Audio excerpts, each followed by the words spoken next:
ଭାରତବର୍ଷର ଶିକ୍ଷା ସମ୍ପୂର୍ଣ୍ଣ ଭାବରେ ଧ୍ୱସ୍ତ ହୋଇଛି। सीबीएसई ଏବଂ नीट एग्जाम रे जो भावे लगातार प्रश्नपत्र लीक हो आसुची आपण मैंने देखुं गोटे थर अनेक थर आम नेता श्रीयुक्त राहुल गांधी जी बारंबार सरकार को सचेतन कर चेतावनी दे सत्वे 89 टाइम्स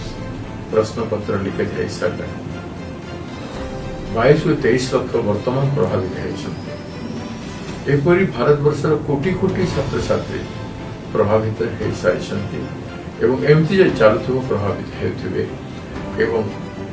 आर्थिक दृष्टिकोण परिवार एवं सेमाने केते परिमाण रे से भुक्तभोगी होती निराश होती हताश होती सुइसाइड कर 31 जन सुइसाइड कर सारे एभलिया परिस्थिति रे व्यवस्थागत परिवर्तन आवश्यकता है।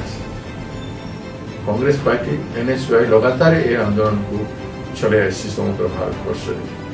श्रीयुक्त राहुल गांधी जी न्यायिक जांच करा जाऊ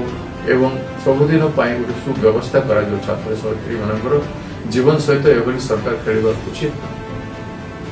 मोदी मानि नियंतु एवं सिस्टम को ठीक करंतु शिक्षा मंत्री मानिकिरी रेजिग्नेशन दियो तांको भूल हेछि एवं परिस्थिति को सुधारंतु जेहेतु शिक्षा मंत्री सबुठ उच्च अच्छा शिक्षा विभाग गुरु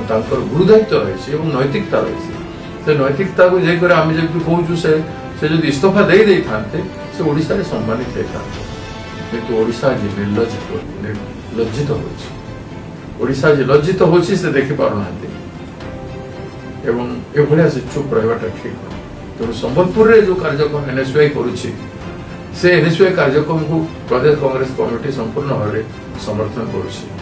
एवं आम छात्र छात्री मान आह्वान करुछु युवक मान आह्वान करुछु व्यापक संख्यार समग्र राज्य छात्र छात्री मान ए कार्यक्रम योगदान कर कार्यक्रम भारतवर्षर जड़े विशिष्ट वक्ता सुवक्ता जवाहरलाल नेहरू विश्वविद्यालय जे नेतृत्व नौथिले एवं घरे घरे पूरी चर्चित कन्हैया कुमार जी से सभा को आसंताकाली संबोधन करने आसंगे विनोद झाकर जे